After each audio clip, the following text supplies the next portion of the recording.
তুমি তো জানাজার নামাজ পড়তে নিষেধ করতেছো, কিন্তু আল্লাহ পাক রব্বুল আলামিন আমাকে তো এখনো পর্যন্ত নিষেধ করে নাই। আল্লাহর হাবিব জনাবে মুহাম্মদ রাসূলুল্লাহ সাল্লাল্লাহু আলাইহি ওয়াসাল্লাম জানাজার নামাজ পড়লেন। এবার জানাজার নামাজ পড়ার পরে জানাজার নামাজ শেষ হয়ে গেছে। মুর্দাকে নিয়ে যখন কবরের দিকে রওনা দিয়েছেন, হযরত জিবরাইল আলাইহিস সালাতু ওয়াস সালাম আগমন করলেন। আল্লাহর নবীকে বললেন, ইয়া রাসূলুল্লাহ, ইয়া হাবিবাল্লাহ, আল্লাহর পক্ষ থেকে আপনার উপরে সালাম বর্ষিত হোক, আপনার উপরে শান্তি বর্ষিত হোক। আল্লাহ পাক রব্বুল আলামিন বলেছেন, এই লোকটার একবার নয়, দুইবার নয়, তিনবার নয়, পাঁচবার নয়, 10 বার নয়, আপনি যদি 70,000 বার জানাজার নামাজ পড়েন আর তার কবরের ভিতরে আপনি যদি তার লাশটা নিজের হাতে নামান, আমি আল্লাহ পাক রব্বুল আলামিন তাকে মাফ করব না। এরাই হলো নামদারি মুসলমান মুনাফিক। ইন্নাল মুনাফিকিনা ফিদ দারকিল আসফালি মিনান নার। আল্লাহ তাআলা একজন কাফেরদেরকে যে শাস্তি দিবেন তার থেকে কঠিন এবং বেশি শাস্তি দিবেন একজন মুনাফিককে। কারণ মুনাফিক মসজিদে ঢুকতে পারে, মুনাফিক মুসলমানের কাছে আসতে পারে, মুনাফিক কোরআনের মজলিসে আসতে পারে। একজন কাফের, একজন হিন্দু, একজন বৌদ্ধ, একজন খ্রিস্টান, সে কোরআনের মাহফিলে আসতে পারে না, সে মসজিদে ঢুকতে পারে না, সে মুসলমানদের মজলিসে যাইতে পারে না। এই জন্য মুনাফিক, নামদারি মুনাফিক মুসলমানের ব্যাচ ধরে মুসলমানের মসজিদের ভিতরে ঢুকে তারা কি ষড়যন্ত্র করেছে, কি গোপন কথা বলেছে, এটা কাফেরদের কাছে পৌঁছাই যেত।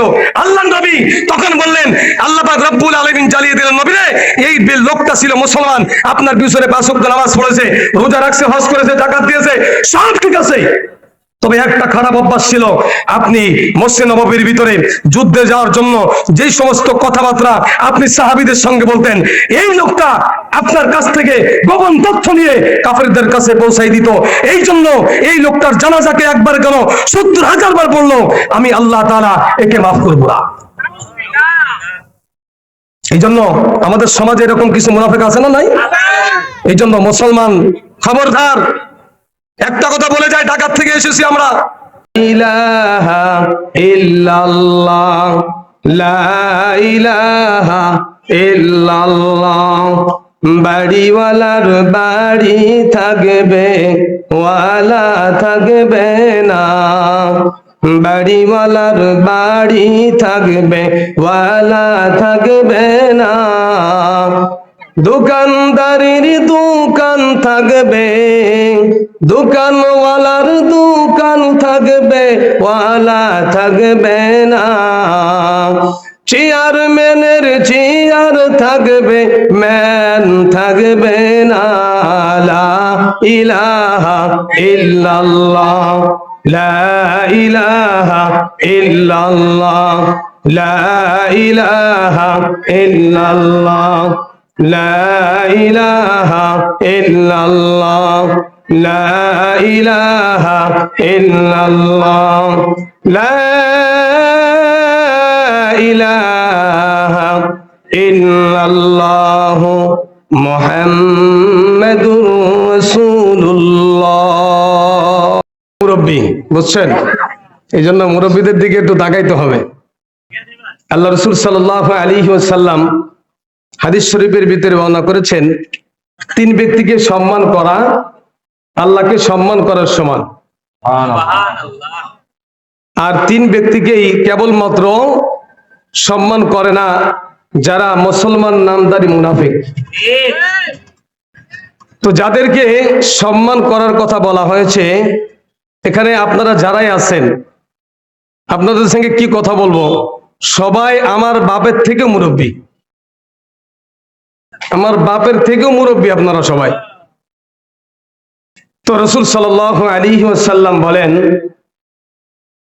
যেই মুরব্বী, যেই ব্যক্তি, যেই মুসলমান ইসলামের পরে থাকতে থাকতে বিরুদ্ধ হয়ে গেছে, ওই মুসলমানকে, ওই মুরব্বীকে সম্মান করা আল্লাহকে সম্মান করার সমান।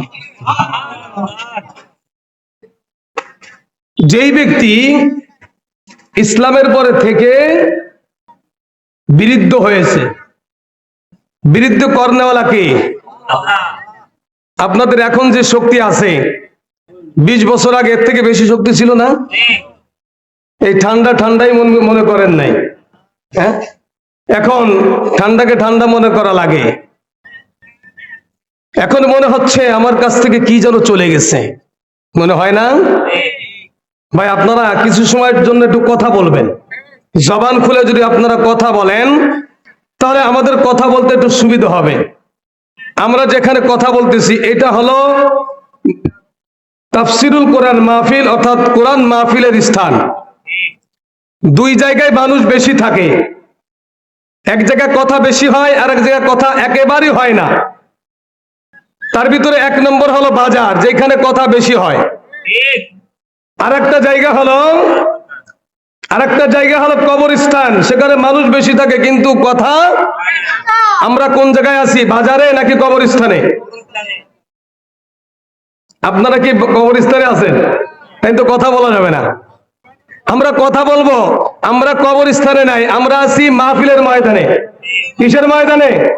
কোরআনের মাহফিলে। তো এখানে কোরআনের সাথে সাথে আপনাদের কিছু কথা বলা লাগবে, জবাব দিতে হবে।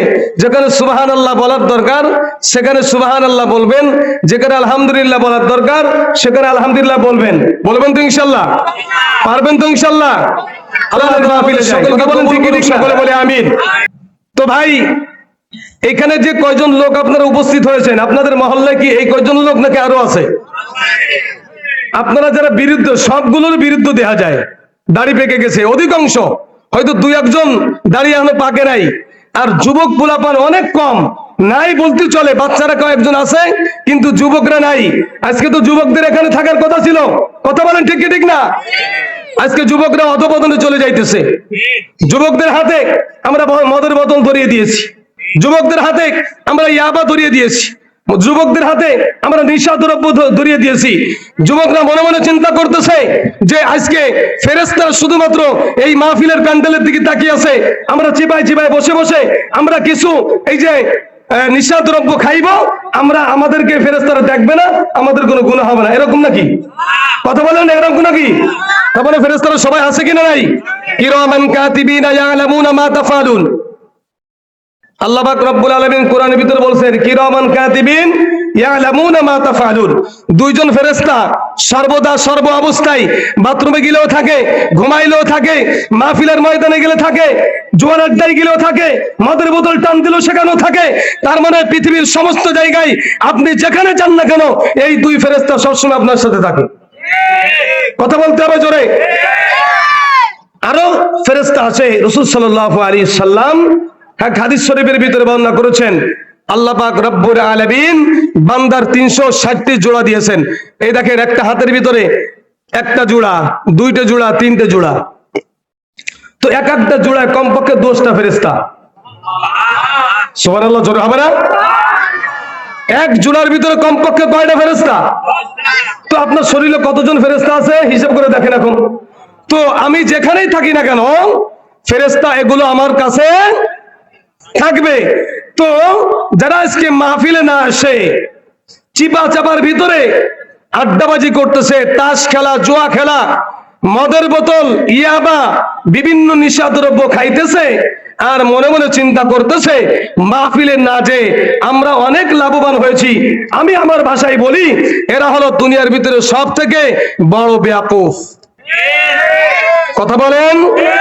ও কাগুরে এরা হলো, ও কাকুরে এরা হইছে বেকুফ নাম্বার 1। ও কাকুরে এরা হইছে বেকুফ নাম্বার 1। কথা বলেন ঠিক কি ঠিক না?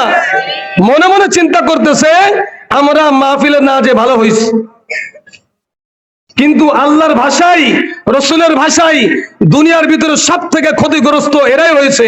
এই জন্য আমার ভাষায় বলি, ও কাকুরে এরা হইল বেকুফ নাম্বার 1। এরা কেমনে বেকুফ হইছে আমি যদি কই, এরা ছুটবো আমার পিছে লাঠি সুডালই।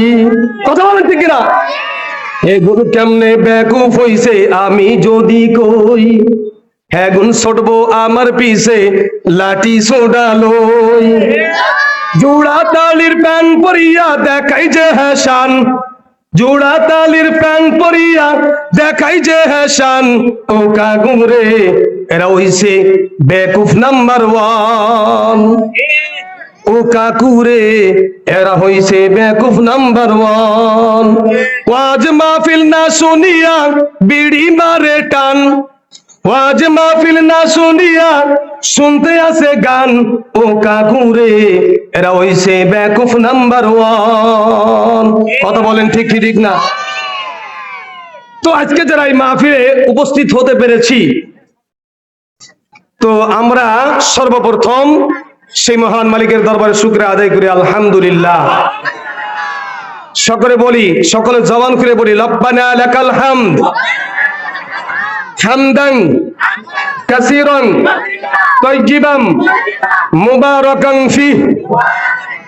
প্রশংসা করলাম কার? আল্লাহর প্রশংসা করলে আল্লাহ খুশি হয় না বেজার হয়? আল্লাহর প্রশংসা করলে অসন্তুষ্ট হয় কে? সবাই বলে নাই। আল্লাহর প্রশংসা করলে অসন্তুষ্ট হয় কে? আল্লাহর প্রশংসা করলে খুশি হয় কে?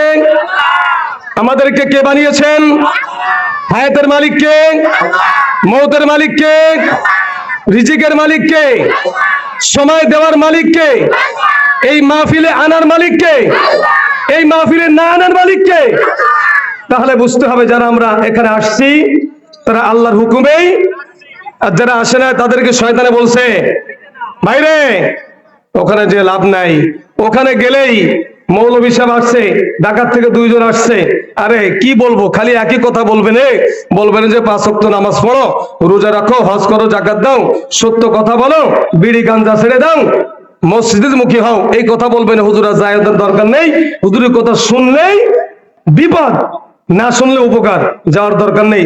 তারাও মনে মনে চিন্তা করতেছে দেখি হুজুরের একটু সুর শুনি আগে, যদি হুজুরের সুরটা ভালো হয় তা নিয়ে একটু দাঁড়াই বাড়ি, আর যদি হুজুরের সুর ভালো না হয় তাহলে দাঁড়াইবো না, চলে যাব।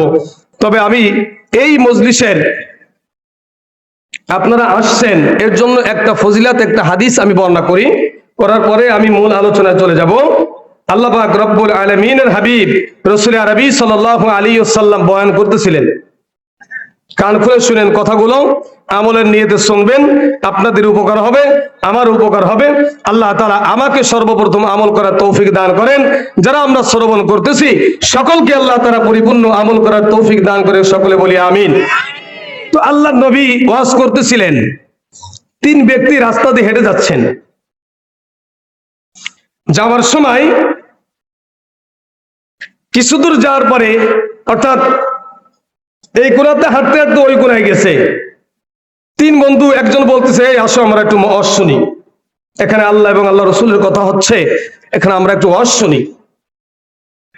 তো আরেকজন কাছে আমার শুনে কাজ নেই, তুই তো শুনতে মনে চাইলে তুই শোন, আমি জায়গা। তো একজন চিন্তা ভাবনা না করে বসে গেছে, আর একজন দাঁড়িয়ে আছে, বসবে কি বসবে না চিন্তা ভাবনা করতেছে, হুজুরের সুর ভালো কি ভালো না, কথা কিনতে ভালো হয় কিনা দেখি, একটু শুনে দেখি। তো দাঁড়িয়ে দাঁড়িয়ে শুনতেছে, ওর কাছেও ভালো লাগছে, ও বসে পড়ছে। তৃতীয় ব্যক্তি চিন্তা ভাবনা করতেছেন যে 2 জন পাগল, আমি চলে যাই, ও চলে গেছে গানের আড্ডায়। আল্লাহর নবী বলেন এই 3 ব্যক্তির জন্য হযরত জিবরাইল আলাইহিস সালাতু ওয়াস সালাম এইমাত্র আমার কাছে এসে একটা সংবাদ জানিয়ে দিলেন। এই সংবাদটা বলে আপনারা সুবহানাল্লাহ জোরে বলবেন না আস্তে বলবেন? আল্লাহর হাবিব জনাবে মুহাম্মদ রাসূলুল্লাহ সাল্লাল্লাহু আলাইহি ওয়াসাল্লাম সাহাবীদেরকে লক্ষ্য করে বলে, আমার সাহাবীরা শোনো, প্রথম যে ব্যক্তি চিন্তা ভাবনা করা ছাড়াই মজলিসে বসে পড়লেন, কোনো চিন্তা করে নাই, কোরআন হাদিসের মজলিস হচ্ছে, নামাজের কথা হবে, যাকাতের কথা হবে, হজের কথা হবে, যাকাতের কথা হবে, ভালো কথা হবে, গুনাহ থেকে বাঁচার কথা হবে, কোরআন হাদিসের কথা হবে। এই মজলিসে আমার বসা দরকার, কিছু কথা শোনার দরকার। সাথে সাথে ওই লোকটা বসে পড়েছে, জিবরাইল আলাইহিস সালাতু ওয়াস সালাম ডাক দিয়ে বলে, ইয়া রাসূলুল্লাহ, ইয়া হাবিবাল্লাহ, আল্লাহ পাক রব্বুল আলামিন এই মাত্র সুসংবাদ জানিয়ে দিলেন যে এই লোকটা কোনো চিন্তা ভাবনা করা ছাড়াই মজলিসে বসে পড়েছেন। আল্লাহ পাক রব্বুল আলামিন ওই ব্যক্তিকে চিন্তা ভাবনা করা ছাড়া মাফ করে দিয়েছে। দ্বিতীয় যে ব্যক্তি একটু চিন্তা করলো, হুজুরের কথা ভালো কি ভালো না, সুর বেশি ভালো কি ভালো না, একটু শুনে দেখি, যদি সুরটা ভালো হয়, কথা যদি ভালো হয়, কোরআন হাদিসের কথা হয়, তাহলে বসবো। কিছু দাঁড়িয়ে দাঁড়িয়ে কথা শোনার পরে সে লোকটা বসে পড়লেন। আল্লাহর নবী বলেন আল্লাহ পাক রব্বুল আলামিন ওই ব্যক্তিকে মাফ করে দিয়েছেন। তিনি তো যেই ব্যক্তি চলে গেলেন আল্লাহ পাক রব্বুল আলামিন কিয়ামতের ময়দানে ওই লোকটার থেকেও যেইভাবে যে মাহফিল থেকে মুখটা ফিরিয়ে নিয়েছেন, আল্লাহ তাআলা কিয়ামতের ময়দানে তার থেকেও আল্লাহ তাআলা মুখ ফিরাইয়া নিবে। আল্লাহ যদি মুখ ফিরাইয়া নেয় আমাদের কোনো উপায় আছে? প্রশংসা করতে হবে কার? বেশি না কম? প্রশংসা সবই কেবল তোমারই রব্বুল আলামিন, দয়ালু মেহেরবান করুণা ফুরান, দয়ালু মেহেরবান করুণা ফুরান, আর কেউ নয় তুমি মালিক শেষ বিচারের দিন, শেষ বিচারের দিন। আল্লাহ পাক রব্বুল আলামিন বলেন আলহামদুলিল্লাহি রাব্বিল আলামিন আর রহমানির রহিম মালিকি ইয়াউমিদ্দিন।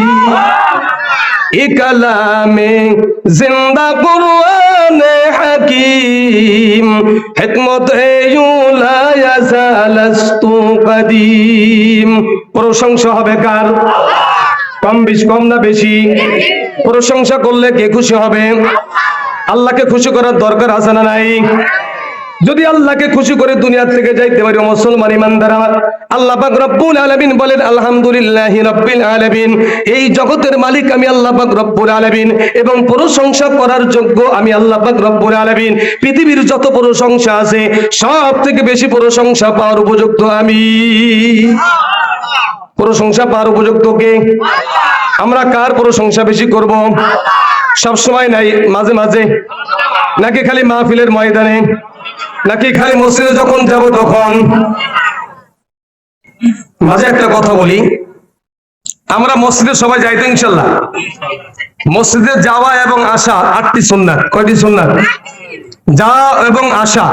মসজিদে ঢুকার 4টি সুন্নাত, বের হওয়ার 4টি সুন্নাত। কয়টি সুন্নাত হলো? আমল করবো তো ইনশাল্লাহ। যারা করি তারা আলহামদুলিল্লাহ করে যাব, যারা করতে পারি না এখন থেকে চিন্তা করব মসজিদে ঢোকার আগে এই 4টি আমল করে ঢুকবো এবং বের হওয়ার সময় এই 4টি আমল করে বের হবো ইনশাআল্লাহ। আল্লাহ তৌফিক দান করেন। প্রথম নম্বর, যখন আমি মসজিদের ভিতরে প্রবেশ করব কোন পাও দিতে হবে? ডাইন পাও দিয়ে মসজিদে প্রবেশ করা কি সুন্নাত? কি? রাসূল বলেন কোন ব্যক্তি যদি আমার একটা সুন্নাতকে পালন করে, একটা সুন্নাতকে আদায় করে, যেই সুন্নাতটা মরে গেছে, মানুষ পালন করে না, ও নিজে পালন করে না, এলাকার ভিতরে মানুষ পালন করে না, এমন একটা সুন্নাত যদি কোনো ব্যক্তি জিন্দা করতে পারে, আমি আল্লাহ পাক রব্বুল আলামিন 100 শহীদের মর্যাদা আমি আল্লাহ তাআলা তার আমল নামায় দান করে দিব। অনেক সময় আমরা তাড়াহুড়া করে মসজিদে ঢুকি, দোয়া পড়তে ভুলে যাই, ঠিক কি ঠিক না? আমাদের দান্দা থাকে ইমামকে কিভাবে খোসানো যায়, ইমামকে কিভাবে খোসানো যায়, ইমামকে কিভাবে দোষী করা যায়, ইমামের দোষ কিভাবে বের করা যায়। আমাদের চিন্তাধারা থাকে এই জন্য আমরা মসজিদে যাওয়ার সময় চিন্তা ভাবনা করি হুজুরের কোনো দোষ ধরা যায় কিনা, এদিক দিয়ে ফেরেশতারা আমার দোষ ধরে ফেলতেছে, এদিক কোনো চিন্তা নাই। ভাই, উলামায়ে কিরাম হলো নবীর ওয়ারিস। আল উলামা ওয়ারাসাতুল আম্বিয়া। দুনিয়ায় নবী আর আসবে না, নবী কোনদিন আসবে না কিয়ামতের আগ পর্যন্ত। তবে এই নবীর ওয়ারিস হিসেবে উলামায়ে কিরাম সারা দুনিয়ার ভিতরে কিয়ামত পর্যন্ত কাজ করবে। উলামায়ে কিরাম যেই দিনকে এই দুনিয়া থেকে চলে যাবে, আল্লাহ তাআলা ফেরেশতাদেরকে বলবেন, হে ফেরেশতারা, ইদা সুলসিলাতিল আরদু জিলজালাহা, আমি এই দুনিয়া রাখবো না, জিলজাল দিয়ে দুনিয়াকে ধ্বংস করে দাও। এই জন্য ইমামকে, আলেমকে সম্মান করতে হবে। করবেন তো ইনশাআল্লাহ? ইমামের দোষ ধরবেন না তো? হুজুর সাল্লাল্লাহু আলাইহি সাল্লামের জামানায় মসজিদের কমিটি হতেন সাহাবায়ে কেরাম। মসজিদের বাথরুম পরিষ্কার করার জন্য, মসজিদের পোশাকখানা পরিষ্কার করার জন্য, মসজিদের আন্দু ভাঙার জন্য, মসজিদকে পরিষ্কার করার জন্য, মসজিদের কার্পেট পরিষ্কার করার জন্য, এটা তারা কমিটিতে আসতেন শুধুমাত্র এই চান্স পাওয়ার জন্য যে আমরা মসজিদের জন্য একটু খেদমত করব। আর এখন আমরা কমিটি হই। এখানে যারা কমিটিতে আছেন ভাই, আমার কথা মাইন্ড করবেন না, ডোন্ট মাইন্ড। আপনাকে এখানে হয়তো হয় না, অনেক জায়গায় এরকম হয়, কমিটিতে এসে ক্যাশিয়ার সাহেবের কাছে টাকা থাকে, সে টাকা দিয়ে অন্য ব্যবসা করে, ইমামের বেতন ঠিক মতন দেয় না, মসজিদের উন্নয়নের কাজ ঠিক মতন করে না। আর শুক্রবার দিন আসবে, বগলে একটা খাতা নিয়ে ঢুকবে, হুজুর আপনার মসজিদে কিসের জন্য রাখা হয়েছে? তার মানে আপনি তাকে কামলা রাখছেন। আপনি তাকে কি রাখছেন? আপনি যদি মনে করেন আপনার ইমাম আপনার কামলা, আপনার কাজ করবে, আপনার অর্ডার মানবে, তাহলে ওই ইমামের পিছনে নামাজ পড়া আপনার জায়েজ নয়। ইমাম মানে কি? নেতা মানে কি? এলাকার মেম্বার, চেয়ারম্যান, এমপি, মন্ত্রী। আর এটা তো ক্ষণস্থায়ী। কয় বছরের? এই যে চেয়ারম্যান, মেম্বার, এমপি, মন্ত্রী কয় বছরের? জোর করেছিল কয় বছর? এখন কই আছে? কুলিল্লাহুম্মা মালিকাল মুলকি তুতিল মুলকা মান তাশা ওয়া তানজিউল মুলকা মিম্মান তাশা ওয়া তুইজ্জু মান তাশা। আল্লাহ পাক রব্বুল আলামিন বলেন, আমি আল্লাহ পাক রব্বুল আলামিন এই পৃথিবীর ক্ষমতার মালিক। আমি যাকে ইচ্ছা এই সিংহাসনে বসাইব, আবার যাকে ইচ্ছা অপমানিত অপদস্থ করে এই সিংহাসন থেকে বের করে আমি আল্লাহ তাআলা তারে অপমান করব। যেই লোকটার জেলখানায় থাকার কথা ছিল, এই কোরআনের আয়াতের সাথে এখন বর্তমান সময়কে মিলান। আল্লাহ বলছেন, কুলিল্লাহুম্মা মালিকাল মুলক, আমি পৃথিবীর মালিক, আমি যাকে ইচ্ছা চেয়ারে বসাইবো, যাকে ইচ্ছা এই চেয়ার থেকে বের করব, তাও অপদস্থ অপমানিত করে। যেই লোকটা জেলখানায় থাকার কথা ছিল, এই লোকটাকে আল্লাহ তাআলা জেলখানাতে বের করে রাজের সিংহাসনে বসাইলেন। যেই লোকটা সিংহাসনে ছিল, সেই লোকটা এই দেশ থেকে অপমানিত অপদস্থ হয়ে পালিয়ে যেতে বাধ্য হয়েছে। কথা বলেন ঠিক কি ঠিক না? জোরে বলতে হবে, কথা বলে ঠিক না? এখন বর্তমান আমাদের দেশের সরকারকে ডক্টর ইউনূস, ডক্টর ইউনূসের নামে কেস ছিল, তাকে জানেন আপনারা? জেলখানায় ছিল, তাকে জানেন? এই জেলখানায় ছিল, তাকে জানেন? তাহলে এই আয়াতের সাথে এখন মিলছে। ক্ষমতা রাখার জন্য, নিজের ক্ষমতা রাখার জন্য 40 বছর টার্গেট করেছিলেন। আল্লাহ তাআলা বলেছেন 40 বছর আগে তোকে এই দেশ থেকে পালানোর সুযোগ করে দিব। আল্লাহ তাআলা সেই ব্যবস্থা করেছেন।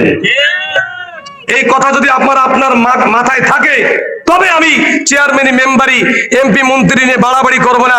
সব থেকে বড় নেতা হলো আমার মসজিদের ইমাম সাহেব। কথা বলেন ঠিক কি ঠিক না? আমি ইক্তেদাই তু বিহাযাল ইমাম বলতেছি, তার মানে আমার সমস্ত নামাজের, অর্থাৎ আমার জান্নাতের বাড়ি সুগম করার জন্য, জান্নাতের রাস্তা সুগম করার জন্য, জান্নাত কামাই করার জন্য আমি ইমামকে আমার নেতা বানিয়েছি।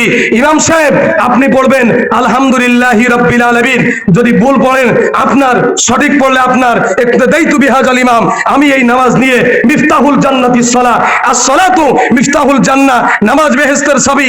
আমি এই নামাজ নিয়ে জান্নাতে যে যাই, ইমাম সাহেব আপনাকে আমার নেতা বানাইলাম ওই জান্নাতে যাওয়ার জন্য। যেই ইমাম আপনার জান্নাতের রাস্তাকে সুগম করে দিচ্ছেন, সুন্দর করে দিচ্ছেন, সেই ইমামকে আপনি অর্ডার করেন, এই ইমাম সাহেব আপনাকে কিসের জন্য রাখা হয়েছে? এই যে মসজিদের আন্দুক মাঙ্গেন না, এই ঝাড়ু দেন না। আমার এক মুসল্লি, মসজিদ পরিষ্কার করা হয়ে গেছে, তো একটা বাচ্চাটি চকলেট খাইছে, চকলেটের খোসাটা মসজিদের ভিতরে ফেলাইছে। তো এক লোক বলতেছেন, হুজুর এটা কি? আমি বললাম, এটা কি? আমি জানি। আপনি জানেন এটা কি? আমরা জিজ্ঞাসা করতেছি, এটা দেখছে কে? কই আমি দেখছি। তা আপনার কি কাজ? আপনি কি এই মসজিদের ইমাম, খতিব? কয় না, আমি এই মসজিদের মুসল্লি। তাহলে আপনি আমারে ডাকতেছেন কেন? এটা আপনার কাজ, আপনি মুসল্লি, আপনার কাজ হলো মসজিদ পরিষ্কার রাখা। ইমাম সাহেব আপনার মসজিদ পরিষ্কার করার কাজ করবে না, দায়িত্ব তার না। তার দায়িত্ব হলো কি?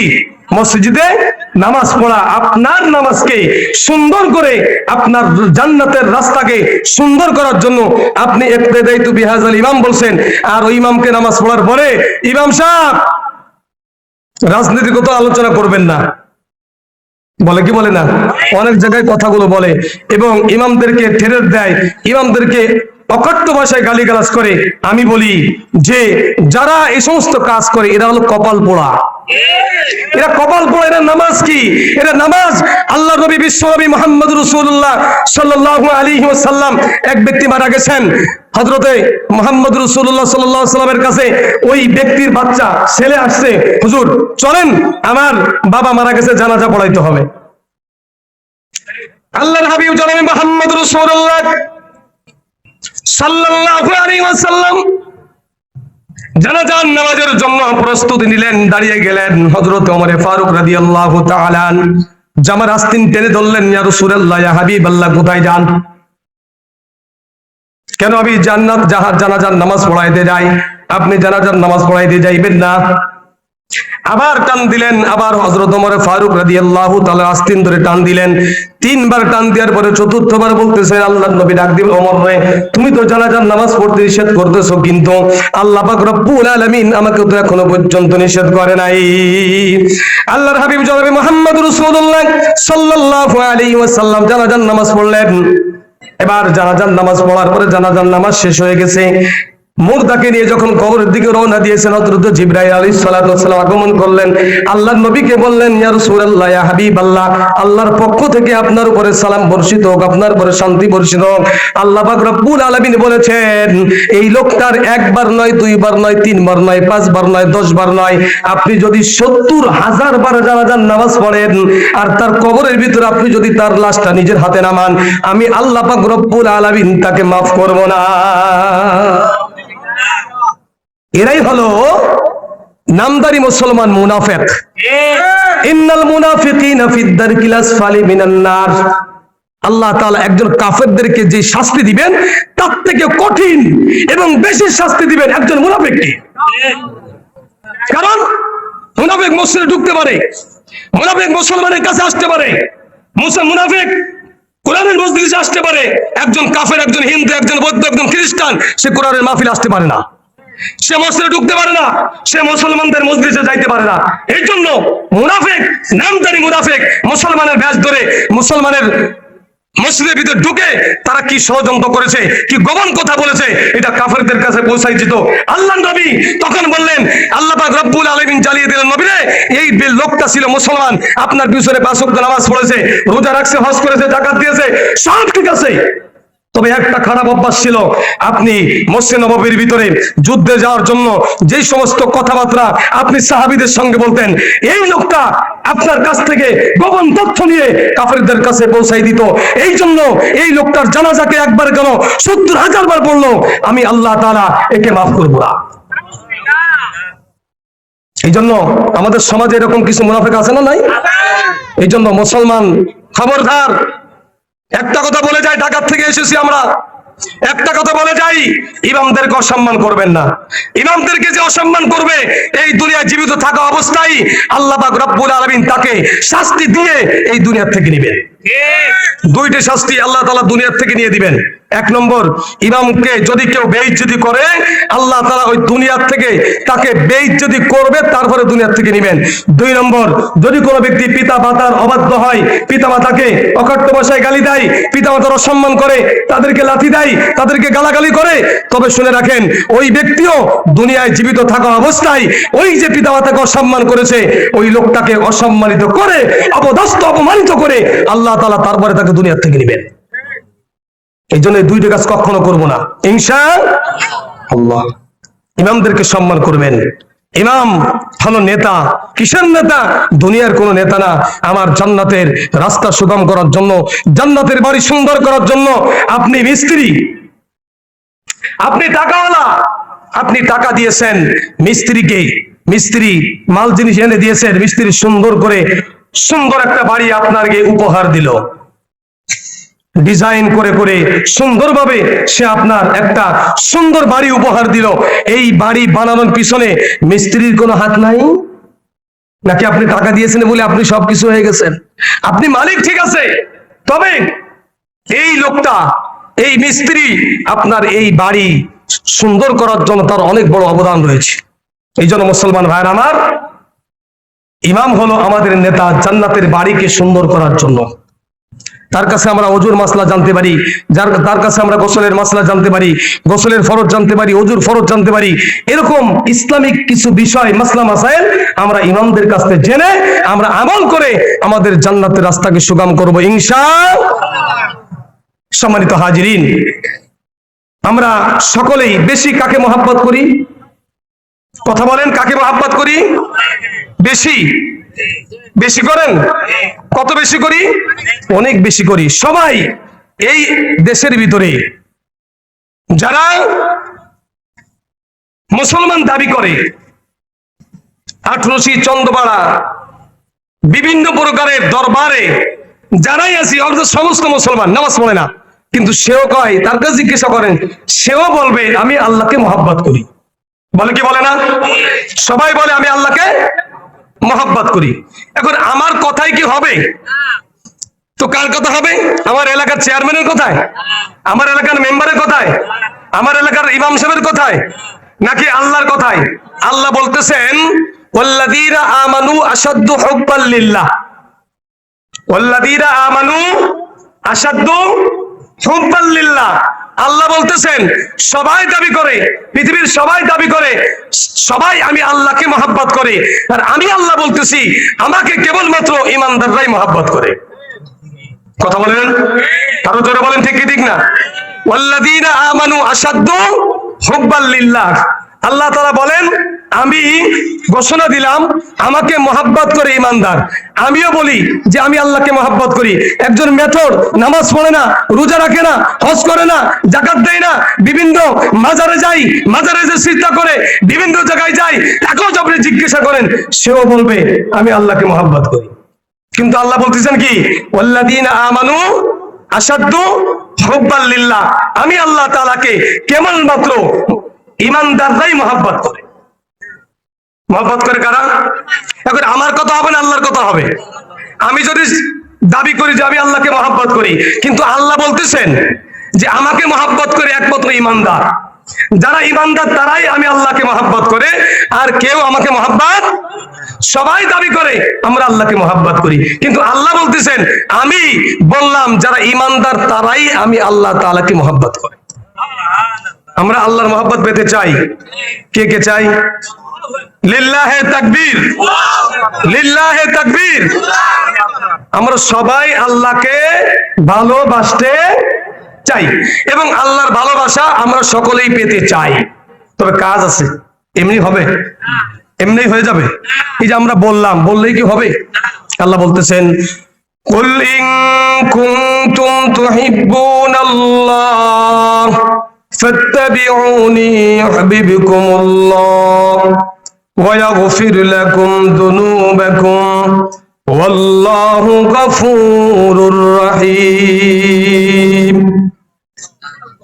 আল্লাহ পাক রব্বুল আলামিন ডাক দিয়ে বলেন, হ্যাঁ হাবিব আমার, সারা পৃথিবীর সমস্ত মানুষদেরকে জানিয়ে দিন কুল ইন কুনতুম তুহিব্বুনাল্লাহ, মানুষ যদি আমি আল্লাহ তাআলাকে ভালোবাসতে চাই, কেউ যদি চাই আমি আল্লাহ তাআলা তাকে ভালোবাসি, আর কেউ যদি চাই আমি আল্লাহ তাআলাকে ভালোবাসি, আর আল্লাহ তাআলা যদি কেউকে ভালোবাসেন, এটা যদি বানাতে চাই, কুল ইন কুনতুম তুহিব্বুনাল্লাহ, কেউ যদি চাই যে তাকে আল্লাহ তাআলা মহব্বত করুক, অথবা কেউ যদি আল্লাহ তাআলাকে মহব্বত করতে চাই, ফাত্তাবিউনি,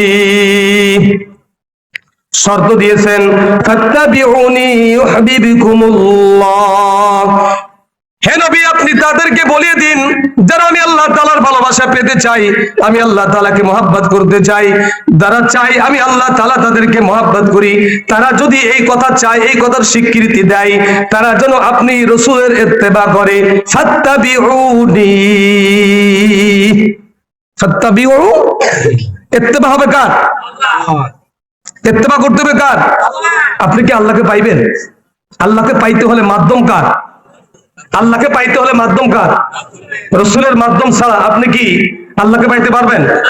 ছোট্ট একটা মিসাল দিই, এই যে বাতিগুলো জ্বলতেছে না, এই বাতিগুলো যদি 33,000 ভোল্টের লাইনের সাথে আপনি লাগাই দেন, সুইচ দেওয়ার সাথে সাথে বাতিগুলো জ্বলবে না? কেন? এই বাল্বের পাওয়ার হলো 32, 33, 25, 50, 100, 200 ওয়াট, তাই না? তো এই ওয়াল্টের বাতিগুলো যদি 33,000 ভোল্টের সাথে লাগিয়ে দেওয়া হয়, ও যেরকম ভাবে সহ্য না করতে পেরে ফেটে যাবে, অনুরূপ ভাবে কেউ যদি সরাসরি বলে যে রসুলকে মাধ্যম ছাড়া আমি আল্লাহকে পেতে চাই, সে ওই রকম ভাবে আল্লাহকে পাইতে পারবে না। আল্লাহকে পাওয়ার আগেই সে ফেটে জাহান্নামের গর্ত হয়ে যাবে, জাহান্নামে চলে যাবে সে, কারণ আল্লাহকে তো সে পাইবে না। কারণ আল্লাহকে পাইতে হলে আল্লাহ বলতে ফাত্তাবিউ, এই বাতিটা জ্বালাইতে হলে কত কিছু করা লাগছে তাকে জানেন? বড় ট্রান্সমিটার লাগান লাগে, এর ভিতরে একটা মিটার দেয়, মিটার থেকে মেন সুইচ থেকে তার আনে, এরপরে সুইচের মাধ্যমে তাকে জ্বালানো হয়, ঠিক কিনা? কথা বলেন ঠিক কি ঠিক না? তো আমরা যদি ছোট্ট এত এই জিনিসটা জ্বালাইতে যদি এত কিছু ব্যবহার করি, এত পাওয়ারফুল জিনিস, হযরত মুসা আলাইহিস সালাতু ওয়াস সালাম আল্লাহকে বলেছিলেন, আল্লাহ আমি আপনাকে দেখতে চাই। আমরা সকলে জানি ঘটনা, আল্লাহ বলেছিলেন মুসা আমাকে দেখে তুমি সহ্য করতে পারবে না। তো আল্লাহ হলো বনি ইসরাইলের, এই মুসা হলো বনি ইসরাইলের নবী। মুসা কি পৃথিবীর ভিতরে সব থেকে বেশি খারাপ ছিল বনি ইসরাইল, আর এরা হলো ওই ইহুদি, এখন হলো ইহুদি নামে যারা পরিচিত, এরা হলো ওই বনি ইসরাইলেরা, খুব বিরক্তকর। কারণ মুসা আলাইহিস সালাতু ওয়াস সালাম আল্লাহ নবী যখন মেরাজের থেকে ফিরে আসতেছিলেন, তখন বলেছিলেন মুসা নবীকে জিজ্ঞাসা করতে, মোহাম্মদ আল্লাহর কাছ থেকে কি উপহার আনছো? 50 ওয়াক্ত নামাজ। তুমি দৌড় দিয়ে যা, তাড়াতাড়ি আল্লাহর কাছে যাও। আল্লাহর কাছে যে 50 ওয়াক্ত নামাজ হবে না, কমাইতে হবে, কারণ আমি তো বনি ইসরাইলের নবী ছিলাম, আমি জানি মানুষ কেমন হতে পারে, আমি জানি মানুষ কেমন হতে পারে। সূরাতুল বাকারা নাম শুনেছেন আপনারা? সূরা বাকার, বাকার শব্দের অর্থ হলো একটা গরু। বাকার শব্দের অর্থ কি? গরু। মানে আলোচনা অন্যদিকে বোঝানোর জন্য বলতেছি, আলোচনা অর্থাৎ সূরা বাকারার নাম হলো গরুর নাম, গরুর সূরা। তো গরুর লম্বা চড়া একটা কি আছে কাহিনী। একজন লোক ভাতিজা চাচাকে মেরে ফেলেছে, ভাতিজা চাচাকে মেরে ফেলেছে। সংক্ষেপে কথাগুলো বলি কারণ লম্বা চড়া আলোচনা। তো ভাতিজা চাচাকে মেরে ফেলেছে দুইটি কারণে। নাম্বার 1, চাচার সম্পত্তি আছে অনেক। নাম্বার 2, চাচার সুন্দরী একটা কন্যা আছে। এই দুইটি কারণে ওই ভাতিজা শয়তানের ধোঁকায় পড়ে চাচাকে হত্যা করেছে। ওই সময় নিয়ম ছিল লাশ যার বাড়ির পাশে পাওয়া যাবে সেই দোষী। ও মেরে করছে কি একজনের বাড়ির পাশে রেখে দিয়েছে। রেখে দেওয়ার পরে ফজরের নামাজ অর্থাৎ ফজর হওয়ার সাথে সাথে দৌড় দিয়ে লাশের পরে যায় পড়ে কান্না শুরু করছে, আমার চাচার মেরে ফেলেছে, আমার চাচার মেরে ফেলেছে। কিন্তু মানুষ জোগাড় করে ফেলেছে, ইরে আমার চাচাকে হত্যা করে ফেলেছে। তো রাতে চাচা তো বোন জিজ্ঞাসা করেছিল যে আব্বা যে আপনার সাথে গেল, বাড়ি তো ফিরে নাই, কি কও? চাচা তো আমার রাইখেই চলে আসছে, এখনো ফিরে আসে নাই। আসলে দেখতে বাতিজা কি করে ফেলেছে। তো আল্লাহ পাক রব্বুল আলামিন এই কোরআনের ভিতরে বলতেছেন লম্বা চওড়া ঘটনা, অনেক লম্বা চওড়া ঘটনা। তো দুই গোত্রের মানুষ যুদ্ধের উপক্রম হয়ে গেছে। তো মুরব্বীরা বলতেছেন, দেখেন সব সমস্যার সমাধান কিন্তু মুরব্বীদের কাছে লাগে, মুরব্বীদের কাজে লাগে। বিবাহের ভিতরে অনেক সময় সমস্যা হয়, এখন যুবকেরা মুরব্বীদের কাজে লাগাইতে চায় না। আরে মুরব্বীরাই হলো সব সমস্যার সমাধান করতে পারে। যাই হোক, অন্যদিকে চলে যাচ্ছিলাম। মুসা আলাইহিস সালাতু ওয়াস সালাম গোত্রের লোকেরা মুরব্বীরা বলতেছেন, আমরা মারামারি না করে জামানার নবী মুসার কাছে যাই, আমরা একটা সমাধান নেওয়ার জন্য মুসা আলাইহিস সালাতু ওয়াস সালামের কাছে চলে গেছেন।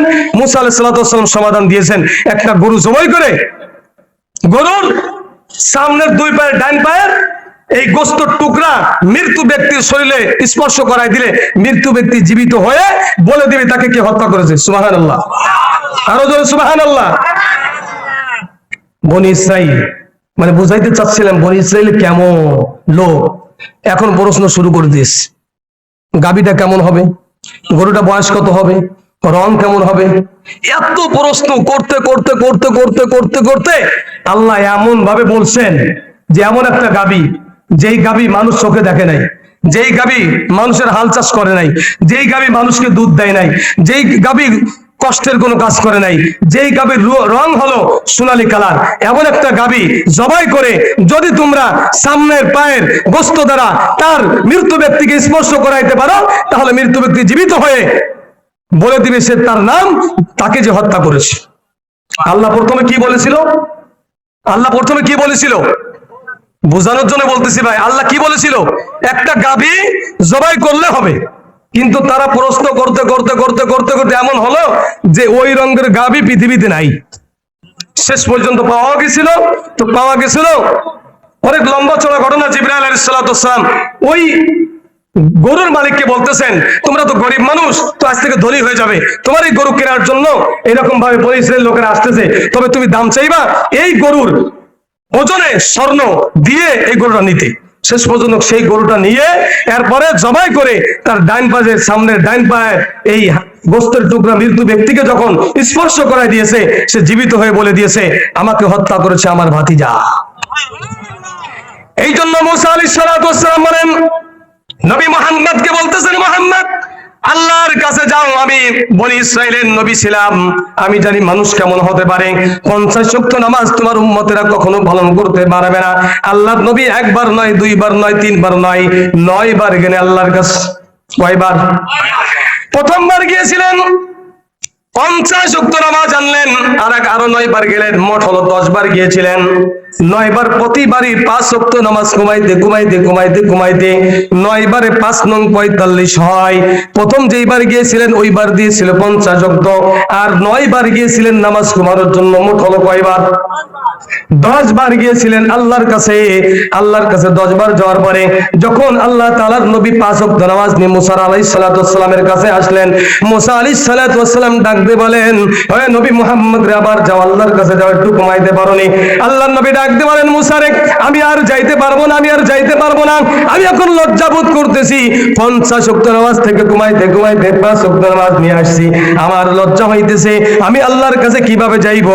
এমন সময় হযরতে জিবরাইল আলাইহিস সালাম আল্লাহর নবীর কাছে এসে বলতেছেন, আল্লাহর পক্ষ থেকে আল্লাহ পাক রব্বুল আলামিন বলেন, আমার আপনি চলে যাইতেছিলেন, এই জন্য 50 ওয়াক্ত নামাজ আমি দিয়েছিলাম। মনে মনে চিন্তা করলাম আপনাকে তো যাইতে আমার দিতে মনে চাচ্ছিল না, এই জন্য বারবার আমার কাছে আসার জন্য আমি অনুরোধ করেছিলাম। এই যে এই অনুরোধটা হযরতে মুসা আলাইহিস সালামের মাধ্যমে আপনাকে দেখার জন্য 9 বার আমি আপনাকে দেখেছি, 10 বার মোট দেখেছি। এই 10 বার আসার কারণে আমি আল্লাহ তাআলা 50 ওয়াক্ত নামাজকে আমি আল্লাহ তাআলা 5 ওয়াক্ত নামাজে পরিণত করলাম। তবে আপনি শুনে রাখেন, যদি কোনো ব্যক্তি সঠিক সময়ে সঠিকভাবে 5 ওয়াক্ত নামাজ ঠিক মতো আদায় করতে পারে, আমি আল্লাহ পাক রব্বুল আলামিন ওয়াক্তর দিক দিয়ে রাখলাম 5 ওয়াক্ত নামাজ, আদায়ের দিক দিয়ে রাখলাম 5 ওয়াক্ত নামাজ, কিন্তু সবের বেলায় আমি আল্লাহ তাআলা তার আমল নামায় 50 ওয়াক্ত নামাজের সব দান করব। আদায় কত? 5। সব পাবো কত? 50। তাহলে 1-এ 10। তো যে কথা বুঝাইতে চাচ্ছিলাম, নবী মুহাম্মদ সাল্লাল্লাহু আলাইহি সাল্লাম যখন তিনি বলতেছিলেন যে কুল ইন কুনতুম তুহিব্বুনাল্লাহ, যদি কোনো ব্যক্তি, আল্লাহ তাআলা বলেন, হে নবী আপনি বলে দিন, যদি কোনো ব্যক্তি আমি আল্লাহ তাআলাকে মহব্বত করতে চাই, সে যেন সর্বপ্রথম ফাত্তাবিউনি, ইত্তেবা করতে হবে কার? রাসূলের। কার? এতক্ষণ ধরে কি বুঝাইলাম? ইত্তেবা করতে হবে কার? কার সুন্নাত মোতাবেক চলতে হবে? রাসূলের সুন্নাত অনুযায়ী আমার জীবনটাকে গঠন করতে হবে। ফাত্তাবিউনি, যদি কোনো ব্যক্তি ফাত্তাবিউনি করতে পারে, 2টা পুরস্কার। কয়টা পুরস্কার? 2টা। ইউহিব্বুকুমুল্লাহ, 1 নম্বর কথা হলো আল্লাহ পাক রব্বুল আলামিন তাকে মহব্বত করবেন। সুবহানাল্লাহ। যদি কোনো ব্যক্তি আল্লাহ তাআলার মহব্বত পেতে চায়, কেউ যদি চায় আল্লাহ তাআলা তাকে মহব্বত করুক, এটা যদি চায়, কেউ যদি চায় যে আমাকে আল্লাহ মহব্বত করুক বা আমি আল্লাহকে মহব্বত করি, এটা যদি চায়, সে যেন রাসূলের ইত্তেবা করে, রাসূলের সুন্নাহ অনুযায়ী চলে, রাসূলের ইত্তেবা, রাসূলের অনুসরণ করে, অনুকরণ করে। রাসূলের ইত্তেবা করলে আল্লাহ পাক রব্বুল আলামিন কোরআনের ভিতরে বললেন, আমি আল্লাহ তাআলা তাকে মহব্বত করব। সুবহানাল্লাহ। একটু আস্তে হয়ে গেল না? জোরে বলেন সুবহানাল্লাহ। কাউকে যদি আল্লাহ মহব্বত করে, ঘোষণা দেয়, जन्नतो दो जग से रब क्या करो अर्जू में तुझसे देखा करो हुरो गिलमन जिसने नाम तो है तू सबसे बेहतर नेमते दीदार तू। अल्लाह के देखते चाই কি চাই না? কে কে চাই? এই দুনিয়ার জগতে আল্লাহকে দেখা যাবে না, তবে আল্লাহ পাক রব্বুল আলামিনের হাবিব, আল্লাহর মাধ্যমে আল্লাহ পাক রব্বুল আলামিনের হাবিব বলেন, কোন ব্যক্তি যদি আমি আল্লাহ পাক রব্বুল আলামিনের অনুসরণ করে, আমি আল্লাহ পাক রব্বুল আলামিনের কোরআন মেনে চলে, রাসূলের ইত্তেবা করে, রাসূলের অনুসরণ করে, রাসূল যেইটা করতে বলেছেন ওইটা করে, রাসূল যেইটা নিষেধ করেছেন ওইটার থেকে বিরত থাকে, আল্লাহ পাক রব্বুল আলামিন যেই কোরআন দিয়ে আল্লাহ পাক রব্বুল আলামিন রাসূলকে দুনিয়ায় পাঠিয়েছেন, ওই কোরআনটাকে যদি তার সিনার ভিতরে গাঁথে ফেলে, ওই কোরআনটা দিয়ে তার জীবনটাকে পরিচালনা করে, আমি আল্লাহ পাক রব্বুল আলামিন কিয়ামতের ময়দানে এমন একটা মঞ্চ করব, আল্লাহর হাবিব জনাব মুহাম্মদুর রাসূলুল্লাহ সাল্লাল্লাহু আলাইহি ওয়াসাল্লাম বলেন, জান্নাত এবং জাহান্নামের ভিতরে জান্নাতীদেরকে জান্নাতে দেওয়ার পরে জাহান্নামীদেরকে জাহান্নামে দেওয়ার পরে একটা মঞ্চ কায়েম করবে, এইরকম মাহফিলের মঞ্চ। ওই মাহফিলের ভিতরে প্রধান অতিথি থাকবে আল্লাহ পাক রব্বুল আলামিন, আর প্রধান বক্তা থাকবে বিশ্বনবী মুহাম্মদুর রাসূলুল্লাহ সাল্লাল্লাহু আলাইহি ওয়াসাল্লাম। আমরা যেরকম ভাবে এই মাহফিলটা উদ্বোধন করার জন্য কোরআন তেলাওয়াতের মাধ্যমে উদ্বোধন করি, কথা বলেন ঠিক কি ঠিক না? কিয়ামতের ময়দানে যখন এই মঞ্চ কায়েম হয়ে যাবে, আল্লাহ পাক রব্বুল আলামিন তখন হযরতে দাউদ আলাইহিস সালাতু ওয়াস সালামকে বলবেন, দাউদ রে তুমি যাও সূরা ইয়াসিনকে তেলাওয়াত করো, জবুর তেলাওয়াত করো। হযরতে দাউদ আলাইহিস সালাতু ওয়াস সালাম ওই জান্নাতের মঞ্চের ভিতরে জবুর তেলাওয়াত করবে। আল্লাহর হাবিব জনাবে মুহাম্মদুর রাসূলুল্লাহ সাল্লাল্লাহু আলাইহি ওয়াসাল্লাম বলেন, হযরতে দাউদ আলাইহিস সালাতু ওয়াস সালাম যখন জবুর তেলাওয়াত করতেন, সমুদ্রের কাছে যায় যখন জবুর তেলাওয়াত করতেন, সমুদ্রের সমস্ত মাছগুলো একত্রিত হয়ে যাইতেন। জঙ্গলের ভিতরে যায় যখন জবুর তেলাওয়াত করতেন, জঙ্গলের সমস্ত পশু পাখিরা একত্রিত হয়ে যাইতেন। কোন গ্রামগঞ্জে যদি হযরতে দাউদ আলাইহিস সালাতু ওয়াস সালাম জবুর তেলাওয়াত করতেন, মানুষগুলো পাগলের মতন হয়ে যাইত, জবুর তেলাওয়াত করতেন। এই জন্য আল্লাহ পাক রব্বুল আলামিন ওই দিনকে ওই জান্নাতের মঞ্চটাকে উদ্বোধন করবে হযরতে দাউদ আলাইহিস সালাতু ওয়াস সালামের কণ্ঠে। আমরা ওই দিনকে জবুর তেলাওয়াত শুনতে পাবো। জবুর তেলাওয়াত যখন শেষ হয়ে যাবে, আল্লাহ পাক রব্বুল আলামিনের হাবিব প্রধান বক্তা এই সিংহাসনে আগমন করবে। এবার প্রধান বক্তা যখন সিংহাসনে আগমন করবে, আল্লাহর নবী বিশ্বনবী মুহাম্মদুর রাসূলুল্লাহ সাল্লাল্লাহু আলাইহি ওয়াসাল্লামকে আমরা কেউ দেখেছি? কেউ দেখেছি? আমরা কেউ দেখিনি। তাহলে আল্লাহ রাসূলের সঙ্গে কিভাবে দেখা হবে? আম্মা জান আয়েশা সিদ্দিকা রাদিয়াল্লাহু তাআলা, ভাই আপনারা বিরক্ত হচ্ছেন? আমার কথায় কেউ অসন্তুষ্ট হচ্ছেন? আল্লাহর নবী বলতেছেন যে আমার কিয়ামতের ময়দানে আমার উম্মতদেরকে বেছে বেছে বেছে বেছে আমি জান্নাতে দিয়ে দিব। তা আম্মা জান আয়েশা সিদ্দিকা রাদিয়াল্লাহু তাআলা আনহা তিনি বলতেছেন, ইয়া রাসূলুল্লাহ, কোটি কোটি লক্ষ লক্ষ কত কোটিতে শেষ নাই। হযরতে আদম আলাইহিস সালাতু ওয়াস সালাম থেকে নিয়ে ঈসা আলা নবী আলাইহিস সালাতু ওয়াস সালাম পর্যন্ত 1 লক্ষ অথবা 2 লক্ষ 24,000 পয়গম্বর দুনিয়ার ভিতরে আগমন করেছে, এবং ওই সময় থেকে নিয়ে পর্যন্ত লক্ষ লক্ষ মানুষ দুনিয়ার ভিতরে আসছে। সবাই তো একই ময়দানে উপস্থিত হবে নাকি? আদম থেকে নিয়ে এক শেষ পর্যন্ত, অর্থাৎ যেই লোকটা দুনিয়ার থেকে সর্বশেষ ইন্তেকাল করবেন ওই পর্যন্ত দুনিয়ায় যত লোক আসবে সবাই একত্রিত হবে কোন জায়গা? কিয়ামতের মাঠে। কিয়ামতের মাঠে অসংখ্য অগণিত নবী রাসূলদের উম্মতরা থাকবে, অসংখ্য অগণিত কাফের বেঈমানেরা থাকবে। ইয়া রাসূলুল্লাহ, আপনি ওই দিন আপনার উম্মতদেরকে বাঁচবেন কিভাবে?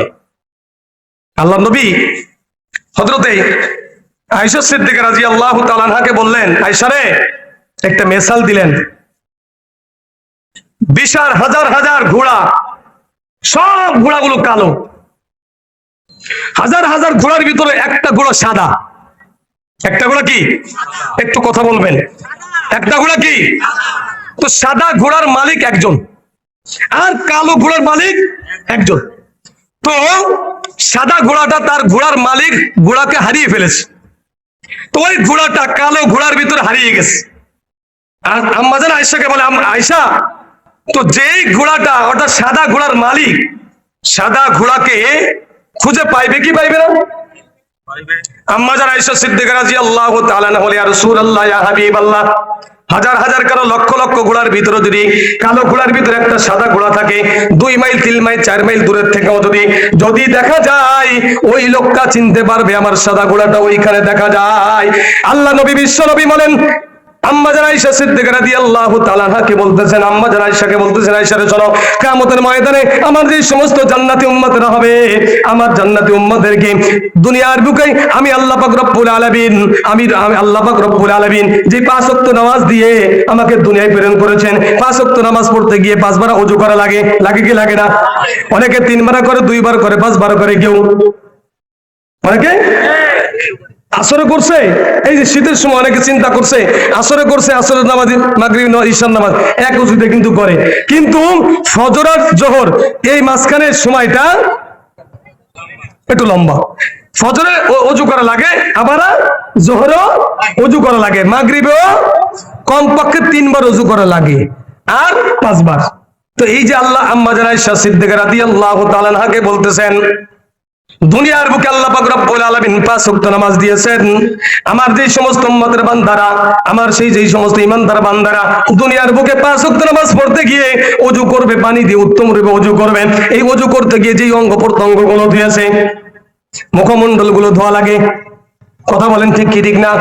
মুখমণ্ডল ধোয়া কি ফরজ, মুখমণ্ডল যদি ধৌত না করে তাহলে ওযু হবে না।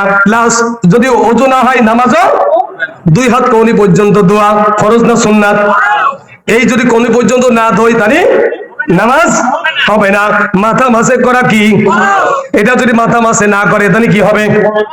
ওযু 2 পা টাকনি সহ পর্যন্ত ধোয়া, এটা কি ফরজ। আরো অনেকগুলো সুন্নাত আছে, 15টি সুন্নাত ওযুর ভিতরে, 4টি হলো ফরজ। এই ফরজ গুলো আদায় করে, সুন্নাত গুলো আদায় করে যে ব্যক্তি উত্তম রূপে ওযু করেছে, আল্লাহর হাবিব জনাবে মুহাম্মদ রাসূলুল্লাহ সাল্লাল্লাহু আলাইহি ওয়াসাল্লাম বলেন, কিয়ামতের ময়দানে দুনিয়ার বুকে যেই সমস্ত আমার উম্মতেরা এই 5 ওয়াক্ত নামাজ পড়তে গিয়ে ওযু করেছে, অঙ্গ প্রত্যঙ্গ গুলো ধুইছে, কিয়ামতের ময়দানে আল্লাহ পাক রব্বুল আলামিন ওই অঙ্গ প্রত্যঙ্গ গুলো, ওই অঙ্গ থেকে লাইটের মতন আলো জ্বলতে থাকবে, জ্বলতে থাকবে, আর আমি ওই লাইট দেখে দেখে দেখে দেখে আমি রবি বেছে বেছে তাদেরকে কিয়ামতের ময়দান থেকে বেছে বেছে আমি জান্নাতে পৌঁছাই দিব।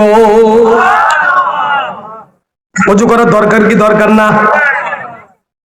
মাসকান্দার একটা হাদিস বলে যায়, আল্লাহর নবী বিশ্ব নবী মুহাম্মদুর রাসূলুল্লাহ, লম্বা চওড়া হাদিস, আল্লাহর নবী বলেন 3টা কারণে উম্মতের মর্যাদা বৃদ্ধি হয়। কয়টা কারণ?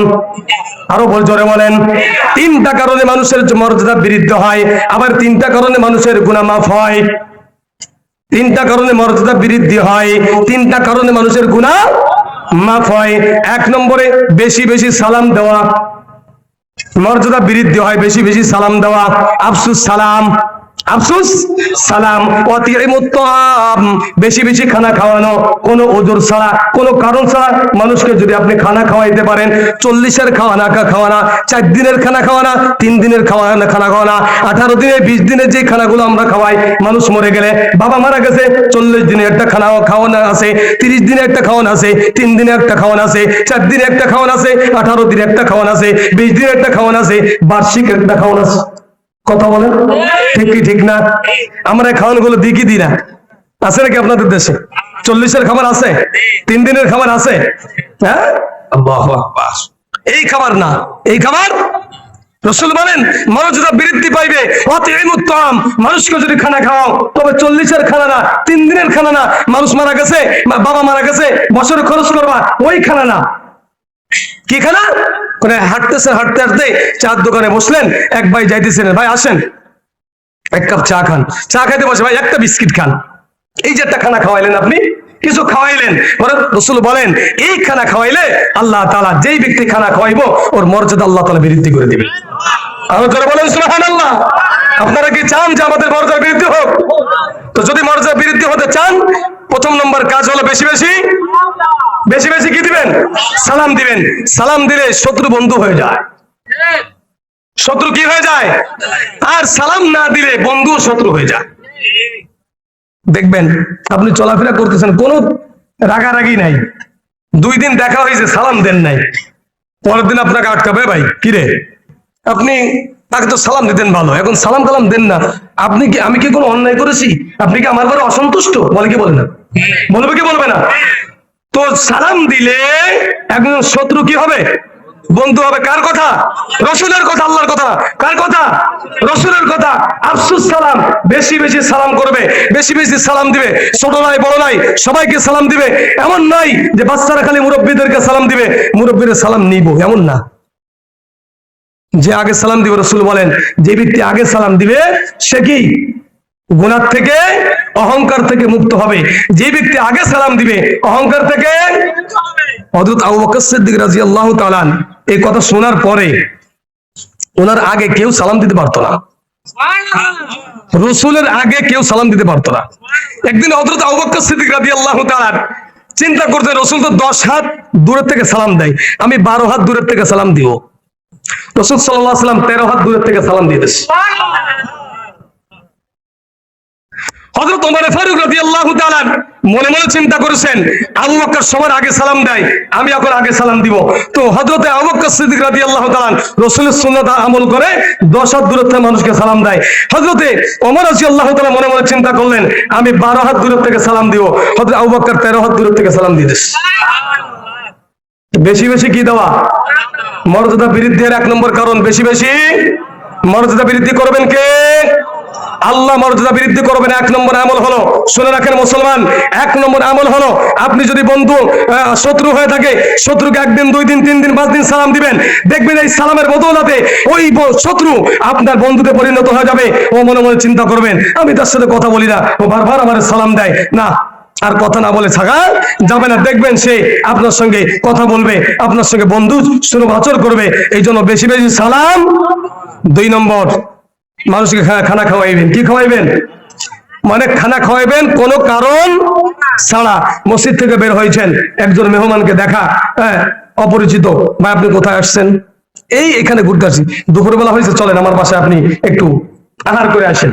লোকটাকে নিয়ে গেলেন। আল্লাহ রাসূল বলেন, আল্লাহ পাক রব্বুল আলামিন এই খানা খাওয়ার বদৌলতে এই ব্যক্তির মর্যাদা আল্লাহ তাআলা বৃদ্ধি করে দিবেন। হযরত আলী রাদিয়াল্লাহু তাআলা সবসময় নিজের খাবার অন্যকে বিলিয়ে দিতেন।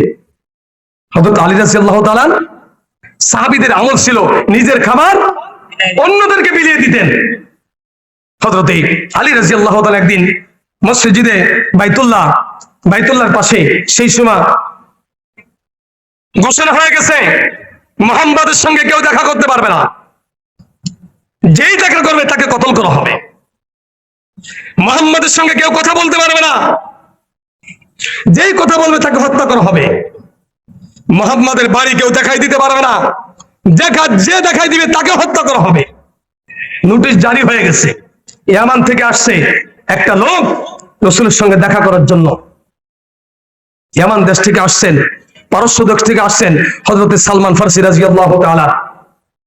অন্য এক সাহাবী রাসূলের সঙ্গে দেখা করার জন্য আসছে, কিন্তু এই নোটিশটা বিভিন্ন জায়গায় এরকম টানানো আছে যে মুহাম্মাদের ঠিকানা, মুহাম্মাদের ঘর, মুহাম্মাদের সঙ্গে কথা বলা, যেই কাজ করবে তাকে হত্যা করা হবে।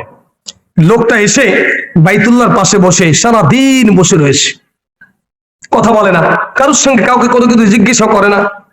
সন্ধ্যার সময় হযরতে আলী রাদিয়াল্লাহু তাআলা সালাম দিলেন, ভাই আসেন আমার বাড়ি, আজকে আপনি মেহমান। সুবহানাল্লাহ বলেন, আর জোরে বলেন সুবহানাল্লাহ। কোনো কিছু জিজ্ঞাসা করেন নাই, ভাই কোথা থেকে আসছেন, কেন আসছেন, কিসের জন্য আসছেন, সারাদিন বসে রয়েছেন, কারণটা কি, কোনো কিছু জিজ্ঞাসা করে নাই। জিজ্ঞাসা করা ছাড়াই হযরতে আলী রাদিয়াল্লাহু তাআলা তার বাড়ি মেহমান হিসেবে তাকে নিয়ে গেছে, খানা খাওয়াইলেন। খানা খাওয়ার পরে একটু গরম পানি দেন, খানা খাওয়াইছে। খানা খাওয়ার পরে উনি চলে আসছেন আবার ওই জায়গায়। পরের দিন দেখে ওই লোকটা আবার ওইখানে ওই একই জায়গায় বসে রয়েছে। সাল্লাল্লাহু আলাইহি ওয়াসাল্লাম, কষ্ট হয় ভাই আপনাদের? কষ্ট হলে ছেড়ে দেবো, আপনাদের কষ্ট হলে ছেড়ে দেবো, কারণ আপনারা সবাই মুরব্বী। আপনাদেরকে নিয়ে বেশি রাত পর্যন্ত কথা বলতে আমার নিজের কাছে কেমন যেন লাগতেছে।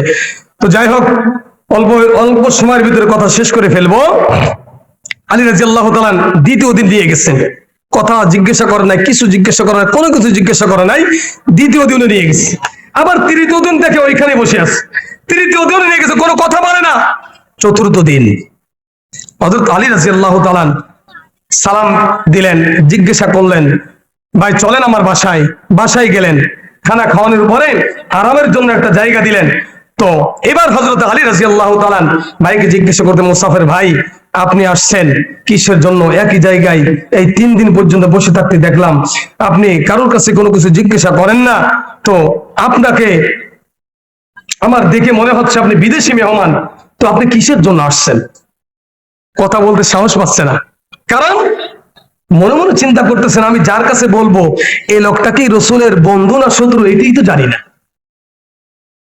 রসুলের বন্ধু না শত্রু এটা জানি না। তো আমি তো একটা কাজে আসছিলাম। তো হযরত আলী রাদিয়াল্লাহু তাআলা শেষ পর্যন্ত বললেন যে আমি আপনার কাছে একটা কথা বলবো, আপনি যদি কাউকে না বলেন তাহলে আমি কথাটা বলতে পারি। আচ্ছা ভাই বলেন। আচ্ছা আপনাকে এলাকার ভিতরে আব্দুল্লাহর ছেলে মোহাম্মদ নামে এক ব্যক্তি, সে নাকি নবী দাবি করেছে, সে বলে সত্য নবী, এটা সম্পর্কে আপনি কি জানেন? আলী রাদিয়াল্লাহু তাআলা বলেন আস্তে। কি বললেন? আস্তে, কথা বেশি সাউন্ড করা যাবে না।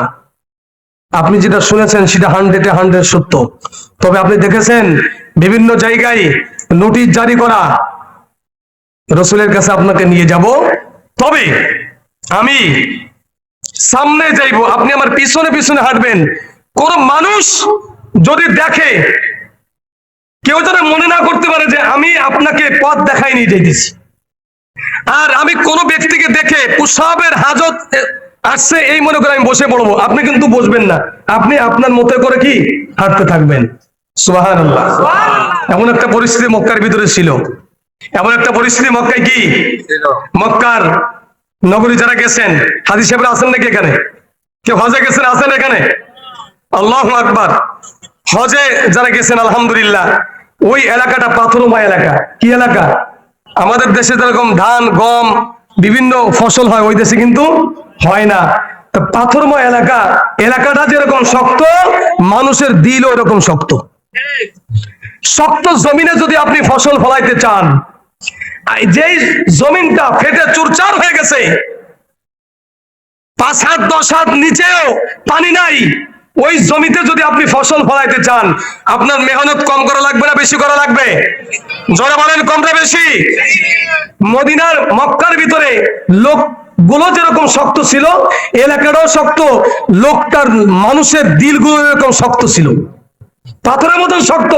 ওই পাথরময় জমিনকে আল্লাহ তাআলার বাণী দিয়ে আল্লাহর হাবিব ওই জমিনের ভিতরে আল্লাহ তাআলা কোরআনের ফুল ফুটাই ছাড়ছে।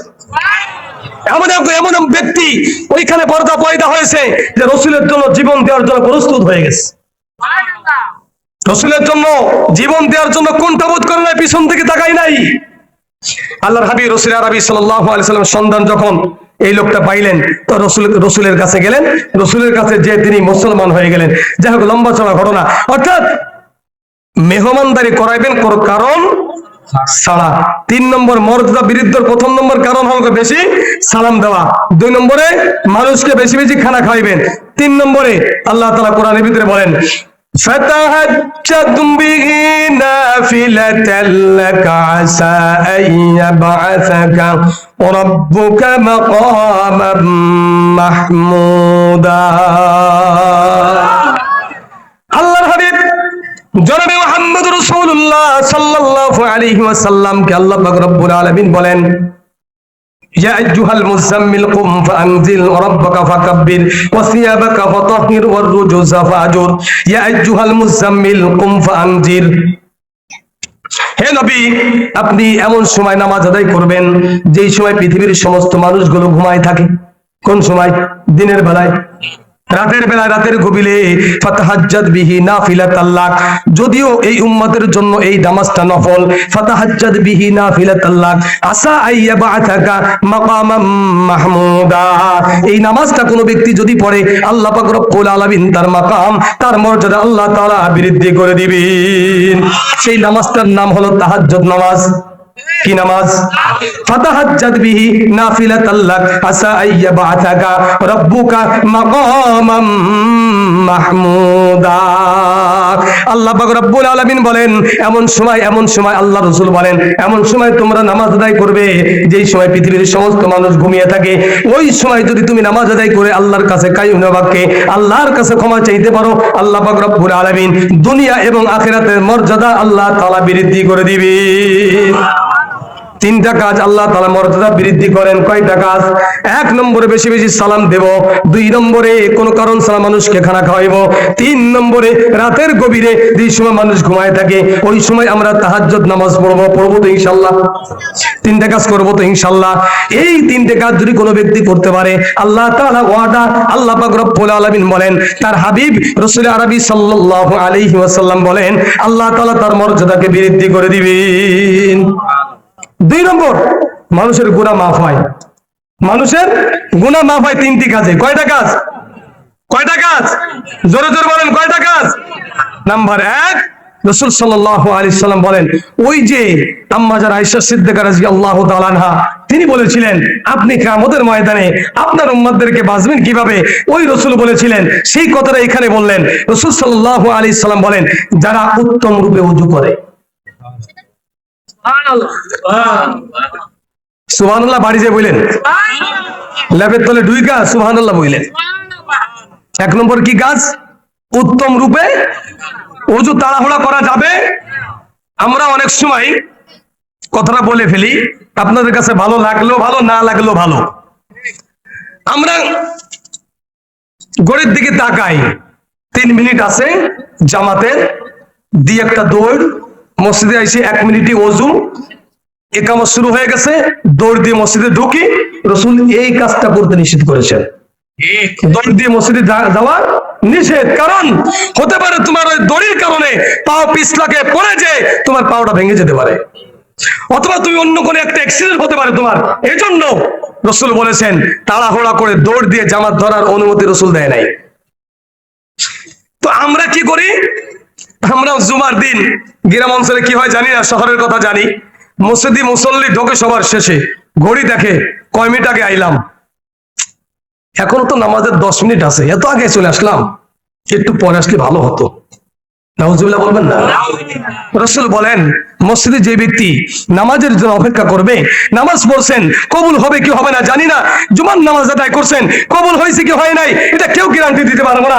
রাসূল বলেন, নামাজের পরে কোন ব্যক্তি যদি নামাজের জন্য অপেক্ষা করে, আল্লাহ পাক রব্বুল আলামিন কবুল নামাজের সওয়াব তার আমলনামায় দান করেন। আমরা কি করি? তাড়াহুড়া করে মসজিদে ঢুকি, উত্তম রূপে ওযু করতে পারি না। রাসূল বলেন, যেই লোকটা উত্তম রূপে ওযু করবে, আল্লাহ পাক রব্বুল আলামিন ওযুর কারণে, ওযুর পানির সাথে সাথে আল্লাহ তাআলা যখন তার ওই বান্দা তার চেহারা ধুইবে, তার হাত ধুইবে, তার মুখ ধুইবে, কুলি করবে, এই অঙ্গ প্রত্যঙ্গ থেকে আল্লাহ তাআলা সগীরা গুনাহগুলিকে আল্লাহ তাআলা মাফ করে দিবেন। 2 নম্বর, 1 নম্বরে উত্তম রূপে ওযু করা, 2 নম্বর পায়ে হেঁটে হেঁটে আস্তে আস্তে হেঁটে ছোট ছোট কদমে মসজিদে যাওয়া। রাসূল বলেন, যে ব্যক্তি মসজিদে যত কদম ফেলবে প্রত্যেকটা কদম ফেরেশতারা লেখে, প্রত্যেকটা কদমের বিনিময়ে নেকি লেখা হয় এবং প্রত্যেক কদমের বিনিময়ে আল্লাহ তাআলা তার গুনাহ মাফ করেন।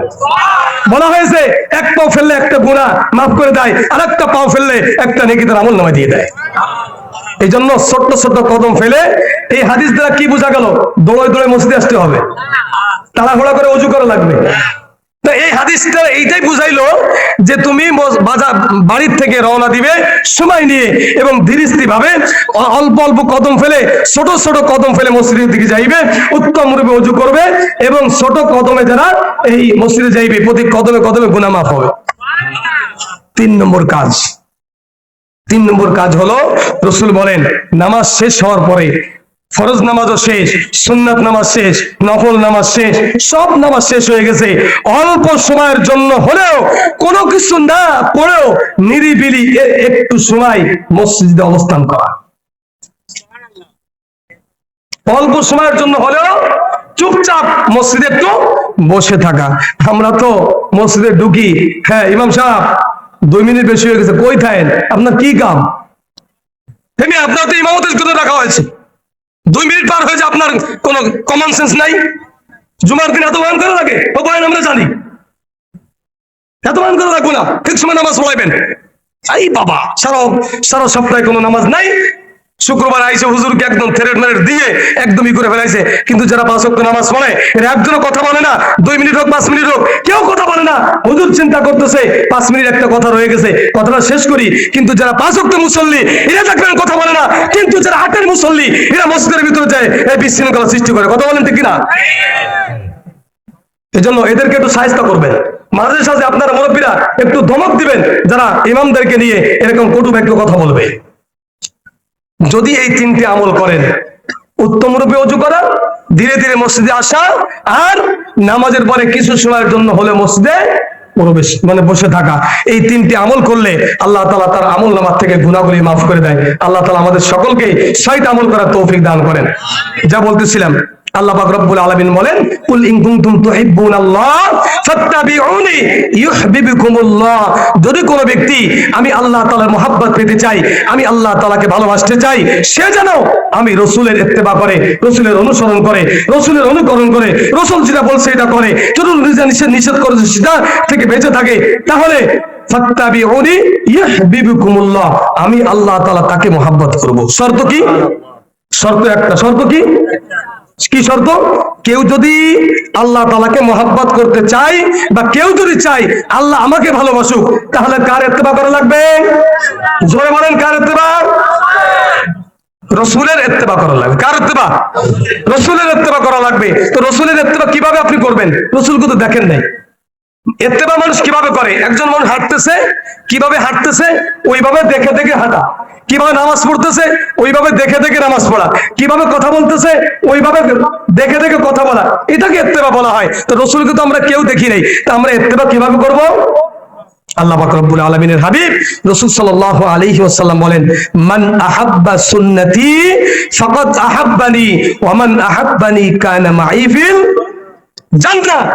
যদি কোনো ব্যক্তি আমার সুন্নাতের অনুসরণ করে, তাহলে আমি রাসূলের অনুসরণ করা হবে, আর যে ব্যক্তি আমি রাসূলের অনুসরণ করবে, কিয়ামতের ময়দানে আমি রাসূল তাকে নিয়ে জান্নাতে যাব।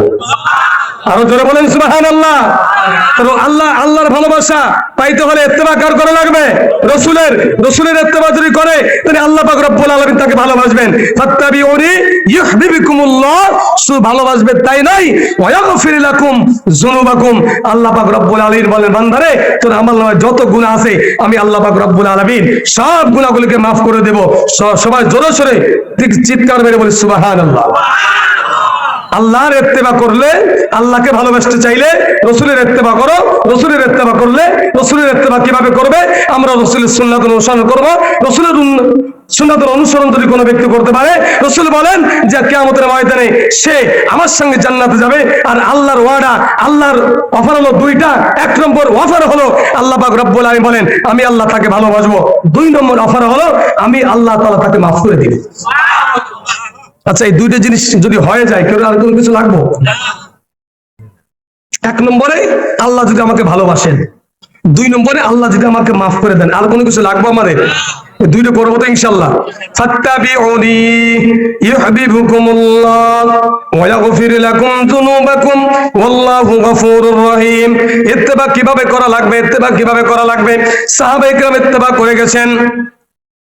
আল্লাহ নবী নবী মুহাম্মদ রাসূলুল্লাহ সাল্লাল্লাহু আলাইহি ওয়াসাল্লাম মুতার ময়দানে সাহাবায়ে কেরামদেরকে পাঠাইবেন যুদ্ধের জন্য। তিনজন সেনাপতি, কয়জন সেনাপতি? তিনজন সেনাপতি নিযুক্ত করলেন। তিনজন কেন করলেন সেনাপতি নিযুক্ত? তাহলে বোঝা যাচ্ছে এই যুদ্ধের ময়দানে মুসলমানরা কিছু শহীদ হবে। এক যুদ্ধে একজন সেনাপতি থাকে, কোন যুদ্ধে দুইজন সেনাপতি হয় নাই। শুধুমাত্র মুতার যুদ্ধে, যখন মুতার যুদ্ধের ময়দানে 300 সাহাবায়ে কেরাম 2 লক্ষ কাফেরদের বিরুদ্ধে যুদ্ধের জন্য পাঠাইতেছেন, আল্লাহ নবী বিশ্বনবী মুহাম্মদ রাসূলুল্লাহ সাল্লাল্লাহু আলাইহি ওয়াসাল্লামের ইত্তেবা কিভাবে করবেন এই কথাটা বোঝানোর জন্য বলতেছি।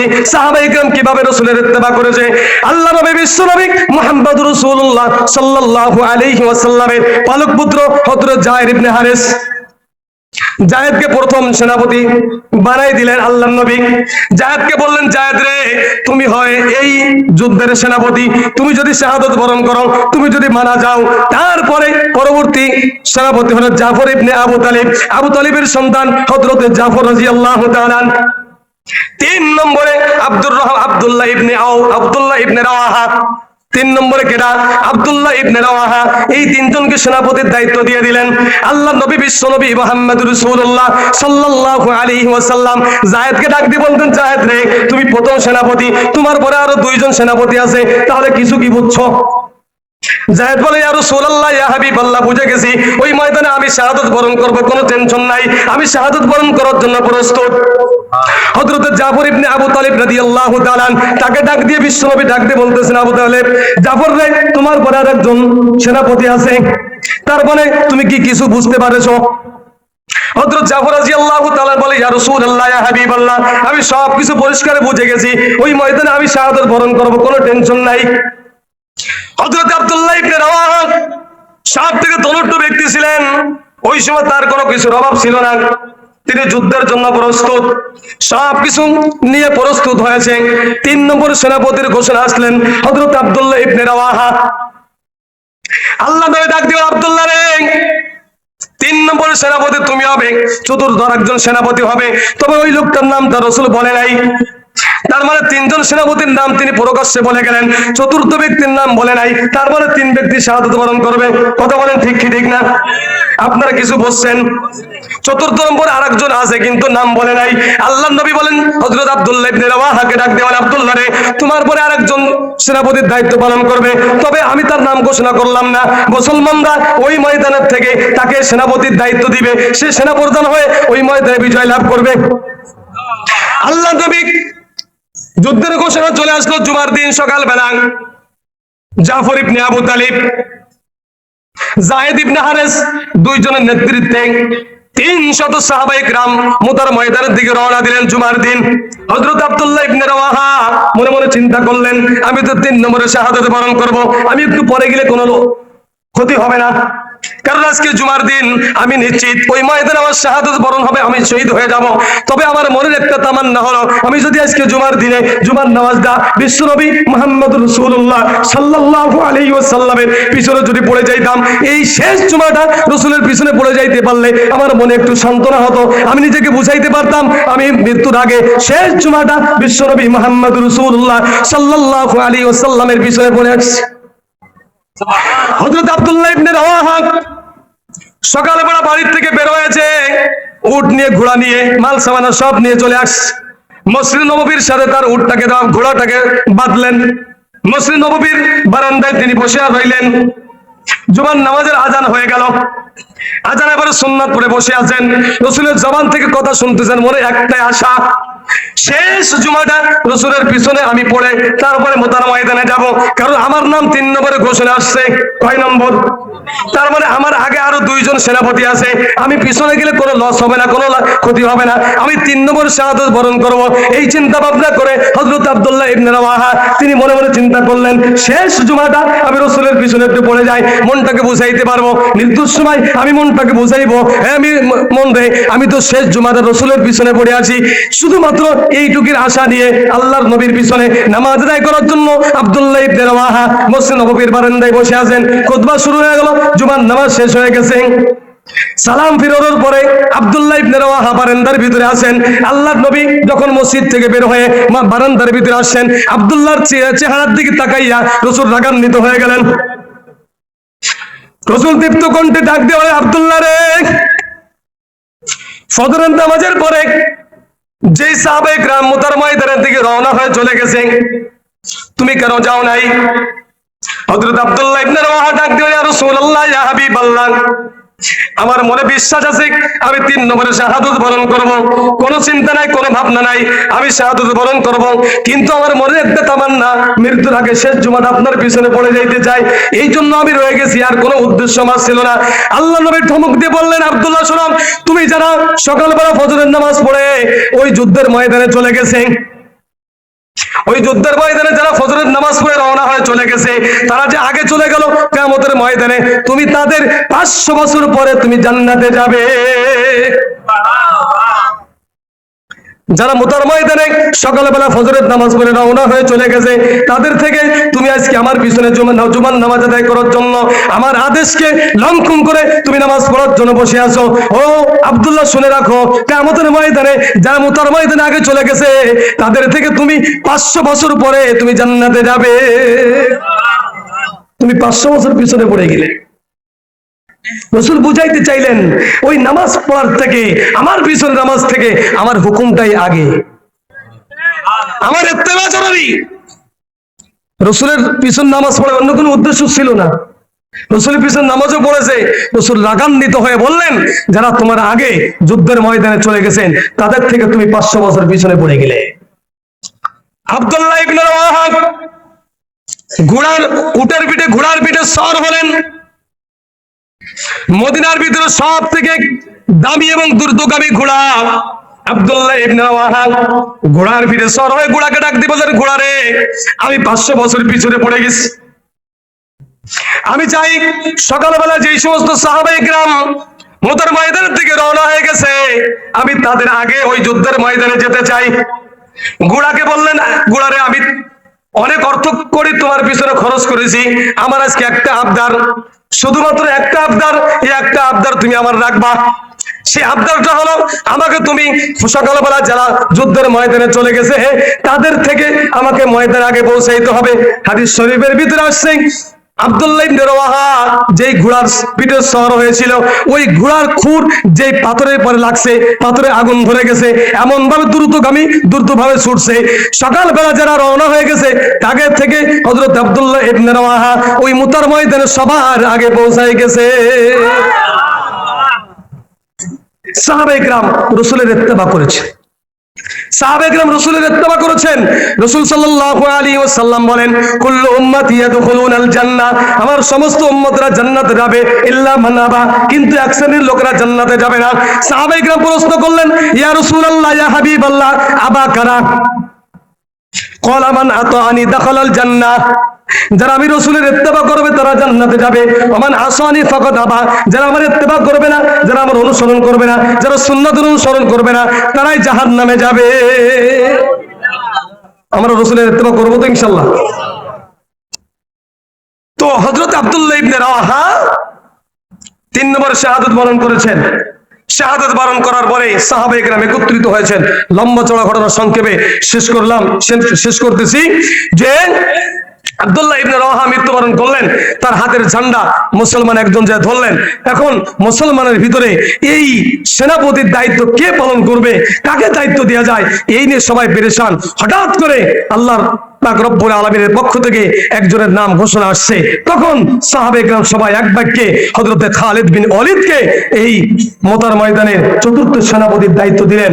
আল্লাহ পাক রব্বুল আলামিন খালিদ বিন ওয়ালিদকে এমন কৌশল দিয়েছিলেন, যুদ্ধের ময়দানে 100-র বেশি যুদ্ধ করেছে।